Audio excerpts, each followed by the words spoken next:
Hello everyone, स्वागत है आप सभी का। आज हम देखने वाले हैं बीएनएस में 316 को, क्रिमिनल ब्रीच ऑफ ट्रस्ट को। तो आज हम इस सेक्शन को समझेंगे। तो सबसे पहले इस सेक्शन में एंट्री करने से पहले हम समझ लेते हैं कि आखिर क्रिमिनल ब्रीच ऑफ ट्रस्ट आखिर होता क्या है जनरल वे में। तो देखिए, एक ऐसा ट्रस्ट का रिलेशनशिप जो दो इंसानों में होता है और उसको ब्रीच करना आपका इंटेंशन डिसऑनेस्ट है, बेईमानी पूर्वक होकर के आप खुद को रॉन्गफुल गेन और सामने वाले को रॉन्गफुल लॉस करवाना चाहते हैं, ये आपका इंटेंशन है। अब इसको एग्जांपल से समझिए कि जैसे ट्रस्ट का रिलेशनशिप कहाँ कहाँ होता है। जैसे कि हमारे सर्वेंट और प्रिंसिपल के बीच होता है। हमारी मेड जो है घर में काम करने आती हैं, तो उनको वो काम करती रहती हैं, हम बेफिक्र रहते हैं कि ठीक है, वो किसी भी चीज़ को हर चीज़ घर की सुरक्षित है उनके रहते हुए, है ना। तो ये हो गया हमारा एक ट्रस्ट का रिलेशनशिप। अब सोचिए कि वहीं वो ब्रीच करे, आपकी डायमंड रिंग चुरा ले, आपके बहुत बेशकीमती कपड़े चुरा ले, आपके बेशकीमती जूते चुरा ले। तो ये एक नॉर्मल व्यक्ति के मामले में और एक मेड करे उसके मामले में अंतर है। क्यों अंतर है? क्योंकि हमारे बीच एक ट्रस्ट का रिलेशनशिप था। ठीक है, कई लोग तो अपनी की भी दे देते हैं मेड या सर्वेंट को कि तुम घर की केयर करना, जो वर्किंग लोग होते हैं वो। तो एक ट्रस्ट का रिलेशनशिप ब्रेक करना ज़्यादा हार्मिंग होता है रेदर देन एक अननोन पर्सन द्वारा कोई चीज़ की जाए। ठीक है, इसीलिए ये सेक्शन बना। अब ये सेक्शन एक आप लोगों ने कॉन्ट्रैक्ट एक्ट में भी ऐसा सुना होगा कि ट्रस्ट को ब्रेक करना, ट्रस्ट को ब्रीच करना। तो देखिए, वो सिविल एक्शन वहाँ इसलिए बना क्योंकि वहाँ इंटेंशन ये क्रिमिनल वाला नहीं था। यहाँ इंटेंशन क्रिमिनली हो जाती है कि आपको उसको डिसऑनेस्टली आपका इंटेंशन हो जाता है। इसलिए ये जो क्रिमिनल ब्रीच ऑफ ट्रस्ट है, इसको हमने क्रिमिनल लॉ में रखा। ठीक है, चलिए अब देखते हैं, ज़्यादा अच्छे से आप लोगों को क्लियर होगा। Whoever being in any manner interested with property, देख रहे हैं, इंटरेस्टेड विद प्रॉपर्टी, और इंटरेस्टेड किया हमने प्रॉपर्टी को, और with any dominion over property, हमने उसको डोमिनियन दिया है। डिसऑनेस्टली मिसअप्रोप्रिएट करते हैं या कन्वर्ट करते हैं टू हिज ओन यूज, देख रहे हैं, अपने या तो डिसऑनेस्टली अपने प्रॉपर्टी को दुरुपयोग कर लिया या कन्वर्ट कर लिया अपने यूज के लिए दैट प्रॉपर्टी, और डिसऑनेस्टली यूजेस और dispossess of that property in violation of any direction of law, जो कि डायरेक्शन ऑफ लॉ के विपरीत है, वायलेट कर रहा है उसको। Prescribing the mode in which such trust is to be discharge, जो कि एक ट्रस्ट का हमारा रिलेशनशिप था कि हम एक ट्रस्ट डिस्चार्ज करेंगे। ठीक है, और of any legal contract, legal contract ही होता है हमारे सर्वेंट और हमारे बीच, प्रिंसिपल के बीच, और चाहे वो एक्सप्रेस हो इम्प्लाइड हो, which he has made touching the discharge of such trust, और willfully suffer any person show to do commit criminal breach of trust, इसको हम बोलेंगे criminal breach of trust। तो ये लास्ट में इसने जो भी कहा कि कॉन्ट्रैक्ट फॉर्म हो जाता है लीगली, चाहे वो एक्सप्रेस हो इम्प्लाइड हो, कि हम एक ट्रस्ट का रिलेशनशिप डेवलप करे रहेंगे, लेकिन आप उसको ब्रेक करते हो because of your intention is dishonestly. ठीक है, तो आप उस ट्रस्ट को ब्रेक करते हो, जैसे कि मैंने एग्जाम्पल शुरू में ही दिया उसी प्रकार से। अब चलिए समझते हैं, इसमें दो एक्सप्लेनेशन है। एक्सप्लेनेशन के बारे में आपको पता होगा, एक्सप्लेनेशन सेक्शन में और भी इन्फॉर्मेशन को ऐड करते हैं, तो इसमें दो एक्सप्लेनेशन है और बहुत ही महत्वपूर्ण है। पहला एक्सप्लेनेशन आप लोग रीड कर सकते हैं, मैं आपको बताती हूँ कि ये पीएफ फंड के बारे में है। आप लोग पीएफ के बारे में जानते होंगे कि हर लेबर लॉ में हर कंपनी का अपना पीएफ फंड होता है, और वो लेबर की फिक्स की गई जो उनकी सैलरी होती है उसके में से कुछ अमाउंट पर मंथ काटते रहते हैं, और एट द एंड जब वो रिटायरमेंट होते हैं या फिर उनको कोई डिसीज़ हो गई इमरजेंसी कंडीशन में, वो अपना पीएफ निकलवा सकते हैं। तो पीएफ अगर हम सैलरी का अपने एक पार्ट दे रहे हैं कंपनी को, तो वो भी एक ट्रस्ट का रिलेशनशिप है। अब सोचिए, अब कोई लेबर बेचारा 60 सालों तक, मतलब कम से कम 30-40 साल जॉब करता है, अंत में वो अपने पीएफ की डिमांड करता है जब रिटायरमेंट होता है उसका। तो जब उसने डिमांड करी अपने पीएफ की, तो कंपनी ने घपला कर दिया कि नहीं, हम कोई पीएफ नहीं है या कुछ भी।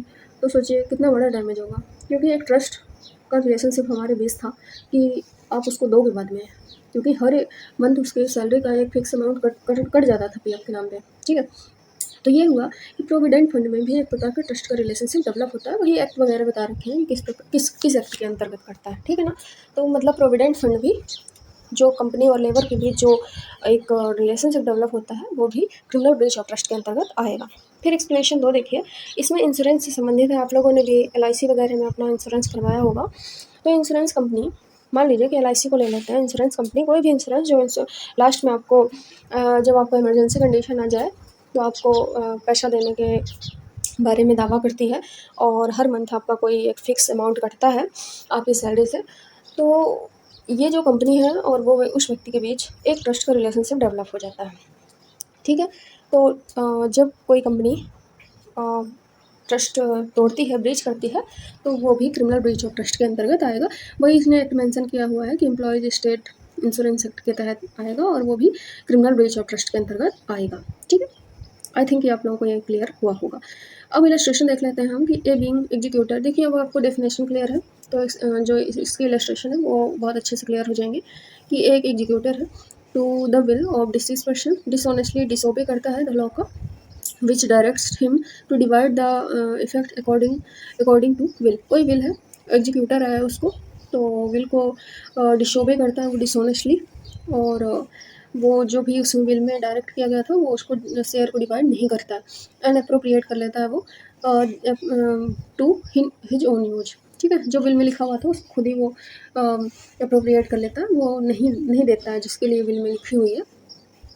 तो ये इसने क्रिमिनल ब्रीच ऑफ ट्रस्ट किया है, क्योंकि एक एग्जीक्यूटर और एक पर्सन के बीच एक ट्रस्ट का रिलेशनशिप है, और उसने क्रिमिनल ब्रीच ऑफ ट्रस्ट किया। भी देखिए कि एक वार हाउस कीपर है, और Z going on a journey interest his furniture. वो अपने एक व्यक्ति है, वो कोई शॉप चलाता होगा, तो वो अपने फर्नीचर को इस व्यक्ति के पास रख के जाता है, and a contract then that it's are be return, कि वह रिटर्न कर देगा on payment of stipulated sum for warehouse room.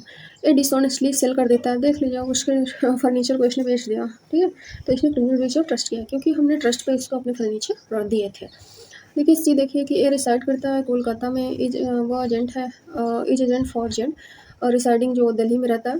There is an express और इम्प्लाइडी कॉन्ट्रैक्ट है ए और जेड के बीच, कि that all sum remitted by Z to A shall be invested by A, कि ए द्वारा इन्वेस्ट कर दिया जाए, तो उसके जो कोई सम होगा, कोई अमाउंट होगा, according to Z Z direction, Z remits 1 lakh of rupees to A, with direction to A to invest the same in company's paper। A dishonestly अब ये शेयर में इन्वेस्ट करने वाला है, कि जेड कहता है कि तुम इन्वेस्ट कर देना, मैं तुम्हें इतना पैसा दे रहा हूँ, और वह क्या करता है कि वो इन्वेस्ट नहीं करता। ए डिसऑनेस्टली डिसोबे करता है डायरेक्शन को, any employees the money is own business, वो अपने बिजनेस में लगा लेता है पैसे को। A has criminal committed breach of trust. इसी एग्जाम्पल को दूसरे तरीके से यहाँ बताया गया है डी में, बट अगर ए इन इलस्ट्रेशन जो सी में बताया गया है नॉट डिसऑनेस्टली, अब उसका इंटेंशन डिसऑनेस्टली नहीं है बल्कि गुड फेथ में बिलीव करता है कि it will be more for Z advantage, कि जेड का और भी एडवांटेज होगा। होल्ड शेयर, वो होल्ड कर लेता है शेयर को in the bank of Bengal, कोई बैंक ऑफ बंगाल है उसमें कर लेता है। डिसोबे जेड्स डायरेक्शन, वो जेड के डायरेक्शन का डिसोबे करता है, एंड बाई कर लेता है शेयर को in the bank of Bengal for Z, Z के लिए ही करता है, अपने लिए नहीं कर रहा। Instead the buying company paper है, वो जो शेयर उसने बताया था वो नहीं करता, बल्कि दूसरे शेयर में लगा देता है। दो जेड शुड सफ़र लॉस, उसको सफ़र लॉस तो हुआ है, and should be entitled to being civil action. अब यहाँ वो जेड जो है सिविल एक्शन कर सकता है, मतलब सिविल केस कर सकता है कि हाँ मेरे बात को इसने नहीं माना था, लेकिन यहाँ ये क्रिमिनल ब्रीच ऑफ ट्रस्ट में नहीं आएगा, क्योंकि उसने काम किस बेस में किया है, गुड फेथ में किया है। आई होप कि आप लोगों को ये समझ में आ रहा होगा। अब देखिए ये है कि एक रेवेन्यू ऑफिसर है is interested with public money, and is either directed by law और bound by a contract express और implied with the government to pay into the certain treasury. बिल्कुल रेवेन्यू ऑफिसर को तो यही है ना कि पब्लिक मनी को पूरा पे करेंगे, वो ट्रेजरी में जमा करेंगे गवर्नमेंट के। All the public money which he hold, A dishonestly appropriate कर लेता है। भाई रेवेन्यू ऑफिसर भी प्रॉपर्टी को वो कर लेते हैं अप्रोप्रिएट, पब्लिक मनी इकट्ठा करते हैं ना, रेवेन्यू इकट्ठा करते हैं, और रेवेन्यू ही हड़प लिया, तो क्रिमिनल ब्रीच ऑफ ट्रस्ट किया ना, एक ट्रस्ट का रिलेशनशिप था गवर्नमेंट और उसके बीच।